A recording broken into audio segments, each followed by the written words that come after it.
Welcome back to Investing Talk podcast. Today we're looking closely at a company called Polyrizon, based on a whole set of financial filings and reports you've provided. Our aim here is really to sift through all this information and pull out the most crucial bits, the technology, the pipeline, the financials, the risks, their plans, so you get a really clear understanding of what matters most. It's about making sense of the dense detail, isn't it? Finding the core elements, what drives the company, but also what the big roadblocks might be. Okay, let's get into it then. At the center of Polyrizon, there seem to be two main technology platforms. Could you break those down for us? Certainly, they have what they call capture and contain, or CNC, and the other is targeted and timed, the TNT platform. Right, CNC. That's the one focused on blocking things, preventing entry. I think I saw an image showing that idea. That's the concept. The CNC platform uses a natural 3D polymeric network. The idea is for this network to stick, to adhere to the nasal mucosal surface. It's meant to create a sort of physical barrier. The goal is to capture and contain things like viruses, allergens, before they can reach the tissue underneath and cause, well, an infection or a reaction. Mucoadhesion is the key term here, how well these polymers stick to the mucus. Oh, adhesion, right. And factors like the polymer size, its length, its electrical charge, they all influence that stickiness, that adherence. So it's like a microscopic sticky shield inside your nose. Mm. And TNT, that sounds like the opposite, more about getting things in effectively. Precisely. The TNT platform is built for targeted delivery, delivering medicines right to the nasal tissue, aiming for a long residence time, good contact.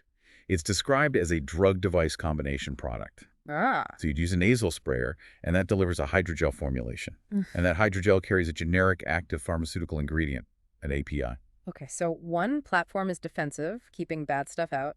The other is offensive, getting good stuff in, targeted. That's a useful way to think about the basic functions, yes.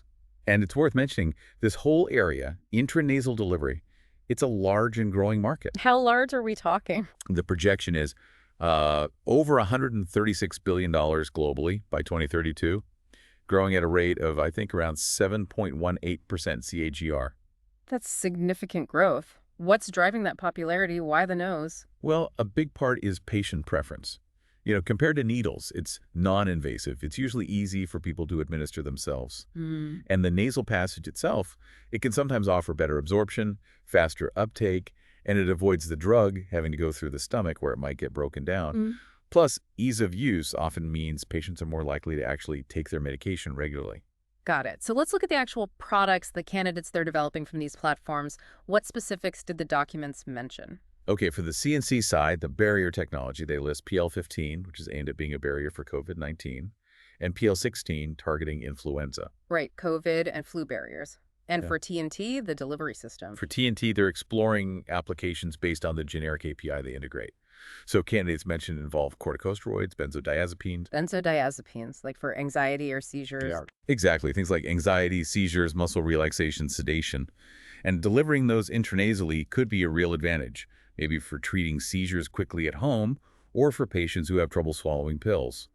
They also mentioned exploring naloxone delivery. Interesting potential uses there. They also mentioned combining TNT with something called the SCI 160 platform. Yes, that's right. The plan noted is to start some initial testing, combining SCI 160 with the TNT tech sometime in the first quarter of 2025. Okay. Let's talk timelines, specifically for the TNT development. What does that path look like according to these filings? Well, the timeline they lay out shows feasibility studies running through Q4 2024 and Q1 2026. Okay, a year or so for feasibility. Then preclinical studies are penciled in to start in the second quarter of 2026. And phase I clinical trials are planned much further out, Q4 2027. That's quite a ways off. And there's a really important qualifier in the documents about those later stages, isn't there? Absolutely crucial. It's stated very clearly that starting those preclinical studies in 2026 and the phase I trials in late 2027, both are dependent on them securing additional financing. Dependent. So no money, no progress on that timeline. That's the implication. It's a major contingency. Their ability to actually follow that plan hinges entirely on raising more capital. Which brings us neatly to the regulatory side, because getting through that process also costs a lot of money and time. What's the plan for the CNC barrier products, PL15 and 16? For CNC, the proposed path in the U.S. is what's called a de novo classification request. They're aiming to get these classified as Class 2 medical De devices. novo, that's for new types of devices, right? Where there isn't really anything comparable already on the market. Correct. They state they've looked through FDA databases and couldn't find an existing legally marketed device, a predicate device, that has the same intended use, which they define as a nasal mechanical virus blocker. So, because there's no predicate to compare it to for the standard 510(k) clearance process, they believe de novo is the route. This allows the FDA to classify a novel, low to moderate risk device like this for the first time. And they're planning to talk to the FDA about this. Yes, the plan is to have a pre-submission meeting with the FDA in the second half of 2025 to discuss this whole approach, the classification, and their proposed testing plan. So it's still a proposed path subject to FDA agreement. What about the TNT products, the drug device combinations? For the TNT candidates, they're aiming for the FDA's Section 505B pathway for their new drug application, the NDA. Okay, 505(b)(2). What's the thinking there? That pathway can potentially speed things up because it allows a company to rely, at least in part, on existing data the FDA already has, or published literature about the safety and effectiveness of an already approved drug. In this case, the generic API they plan to use. So leveraging previous work to reduce their own study burden. That's the potential advantage. Reduce the number of studies they need to conduct themselves. But the documents are careful to point out the risk. Which is? The risk is that the FDA might not agree that their specific drug-device combinations are actually eligible for the 505(b)(2) pathway. If the FDA decides they need a full standalone 505(b)(1) NDA, well, that would mean a much more extensive and likely much more expensive development program. So pathway uncertainty on both fronts. Beyond those specific routes, what are the general regulatory risks they face? It's never simple, is it? No, never. The whole regulatory process, whether for devices or drugs, is inherently time-consuming, it's very expensive, and the outcome is always uncertain till the very end. Agencies like the FDA or the EMA in Europe, they can always ask for more data, demand changes to study designs, maybe impose limitations on the product's label if it does get approved, require warnings, or mandate post-market studies. And the rules themselves can change. That too. Regulatory reforms happen. They mention potential changes to the 510(k) process for devices as an example. New legislation or regulations in the US or EU could always make approvals tougher or more costly. And just running the clinical trials needed for approval, that has its own difficulties separate from the regulators. Oh, absolutely. Just finding and enrolling enough suitable patients can be a major challenge. Why is that? Various reasons. Sometimes the patient population for a specific condition is small. The trial protocol itself might be demanding for patients. There might be lots of other companies running trials for the same condition, competing for the same pool of patients. Right. Even practical things matter, like how far patients live from the trial sites. Getting patients and doctors interested, meeting very strict inclusion and exclusion criteria, and then keeping patients enrolled for the entire duration of the study, it all presents significant hurdles. Okay, let's shift focus now to the financial health of the company. This seems particularly critical given the funding needs we just discussed. What did the 2024 results show? For the year ending December 31st, 2024, Polyrizon reported a net loss of $1.54 million. Okay, a loss. And how much cash did they burn through in operations? Cash used in operating activities during 2024 was $1.15 million. And what did that leave them with in the bank at the end of the year? As of December 31st, 2024, they reported having about $2.55 million in cash and cash equivalents. Right, $2.55 million. And this is where that really stark warning comes in the going concern language. Can you explain what that means here? It's a very significant disclosure. The company states quite directly that based on their current cash balance and their projected rate of spending, they believe the cash they have will only be sufficient to fund their operations until the end of October 2025. Wait, just until October 2025? That's less than a year from the date of that report. That going concern warning sounds pretty serious, not just standard legal language. It certainly flags a critical situation. It means there's substantial doubt about their ability to continue operating for at least the next year without raising more money. So what's their stated plan to deal with this looming deadline? Management says their plan is to raise additional capital. They intend to seek funds from their current investors and also from new investors. Okay, but I assume there's a catch. Well, the standard but very important caveat is included. They state there's no assurance that they'll actually be successful in raising this money or that they'll get it on terms that are favorable to the company, or even if they do raise some, that it will be enough. So their survival past next October really hangs on this fundraising. It's explicitly highlighted as a major risk factor. This dependence on securing additional financing really underscores how fragile the financial position is right now. And the effort to raise that money must take up a lot of management time and focus, potentially pulling them away from, the actual science and development work. That's a very real possibility, Yeah. yes.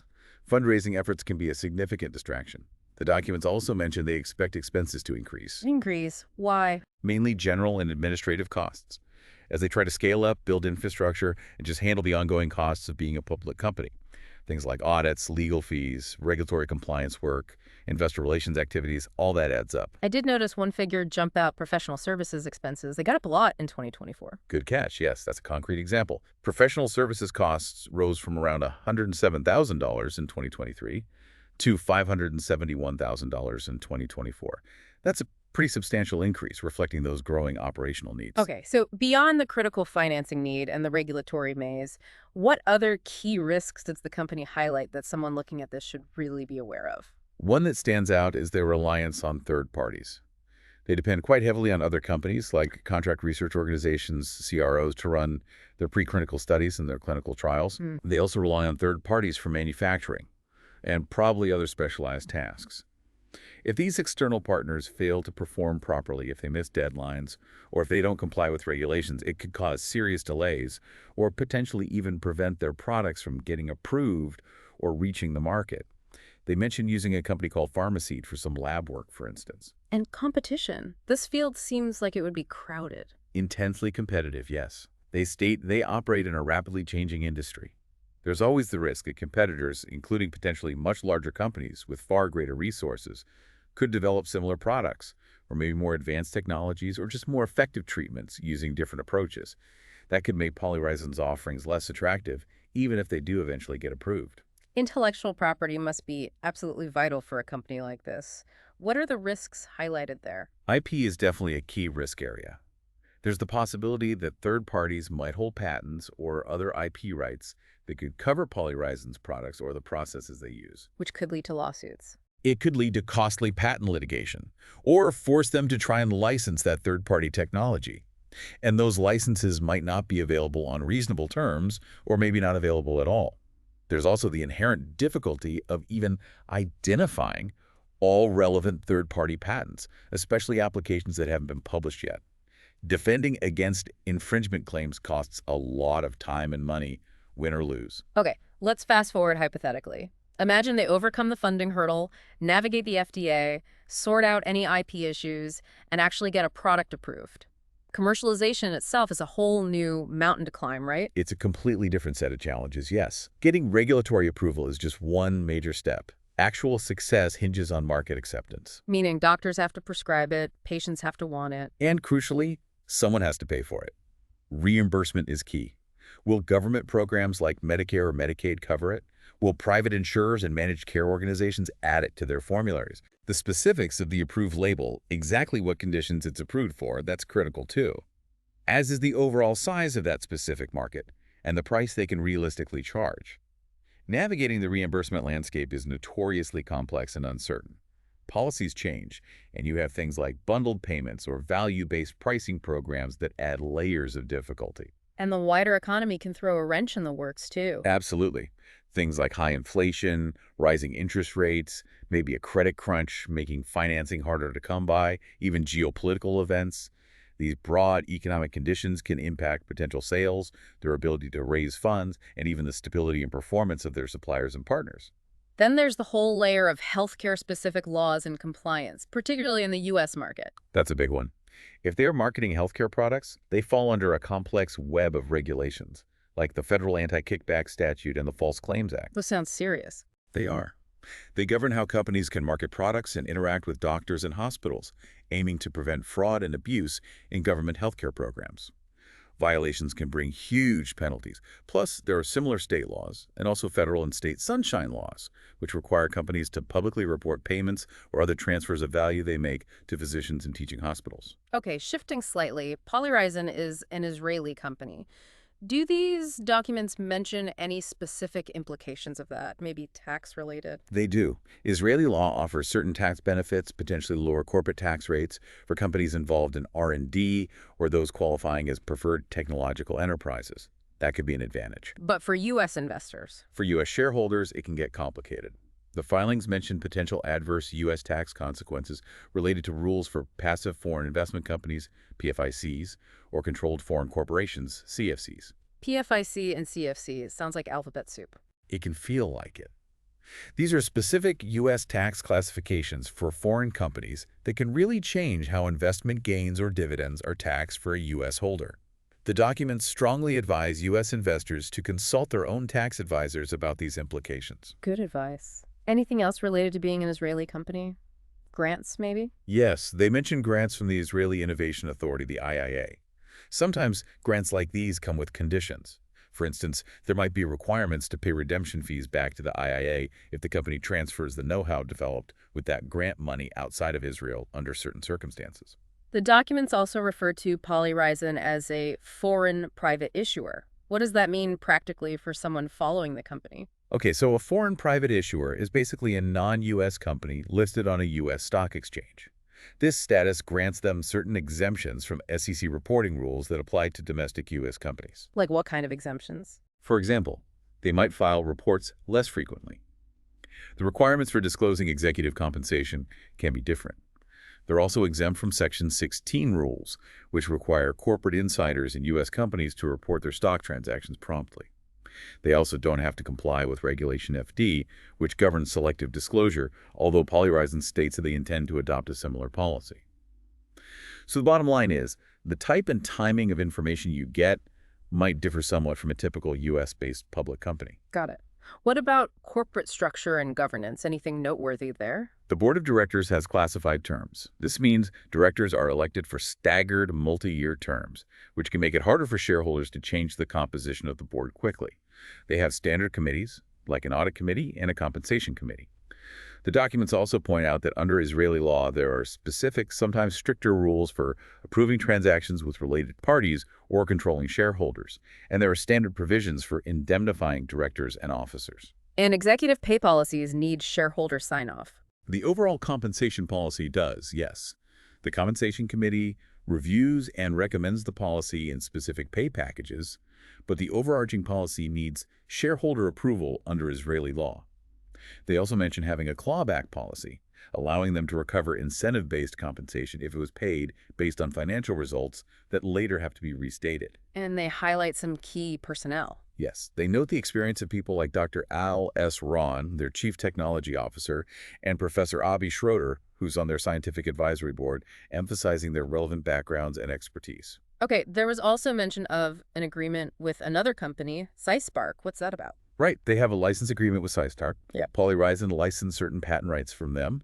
In return, Polyrizon potentially owes SciSpark royalties. The figure mentioned is 5% of net sales of products using that IP. For how long? For either 15 years from the first commercial sale or the remaining life of the licensed patent, whichever is longer. Also, if Polyrizon sublicenses those rights to someone else, they owe SciSpark 25% of the proceeds from that sublicense. The filing also notes that SciSpark is itself a public company and holds a significant number of Polyrizon warrants. Interesting connection. Finally, just on the share structure, how many shares were out there at the end of 2024? As of December 31st, 2024, the number of ordinary shares outstanding was listed as 4,194,445. And the IPO wasn't that long ago. Relatively recent, yes. Okay. It closed on October 30, 2024. That IPO involved selling units, each consisting of an ordinary share and a warrant. Those warrants let the holder buy another share at $4.38, and they expire on October 30, 2029. Last point from the documents, they briefly mentioned their policy on inside information. They did, just outlining their policy that defines inside information, basically, stuff likely to affect the stock price or be important to an investor's decision. The policy restricts employees and insiders from trading on or improperly communicating that information until it's been made public. And there are specific trading times. Yes. They establish window periods when insiders are generally permitted to trade, typically starting after financial results are released and ending a couple of weeks before the next quarter closes. However, they note these windows can be shut down early if there's material non-public information circulating within the company at that time. Okay, so let's try to wrap this all up. We've covered Polyrizon's core tech, the CNC barrier idea, and the TNT delivery system. We've looked at their specific product candidates like PL15 and 16 and the TNT applications, noting those long development timelines that, crucially, depend on raising more money. Hmm. We explored the proposed regulatory paths de novo for the device side, 505(b)(2 for the drug combo side, and the significant uncertainties and general risks involved in dealing with the FDA. Yes, and the clinical trial risks, too. Right. Then the financials, the recent loss, the cash burn, and that really stark going concern warning highlighting the urgent need for capital just to operate beyond October 2025, let alone fund development. Critical point. And we touched on a whole range of other risks. Reliance on third parties, intense competition, IP challenges, the hurdles of actually commercializing a product if approved, economic headwinds, complex legal and compliance rules, plus some specifics related to being an Israeli company, their governance, and key agreements like the one with Syspark. It's a lot to digest. Yeah, But hopefully that distillation helps make sense of the key factors laid out in those documents you shared. definitely helpful. So, considering everything we've discussed, especially those major financial pressures and the long, uncertain road ahead for potential approvals and sales, what factors do you think are most vital for Polyrizon to demonstrate, say, in the next 6 to 12 months, to build confidence and actually secure the funding they so clearly need? What would you be looking for? If you found this exploration useful, please do subscribe, give us a like, and leave a comment. We'd love to hear your thoughts.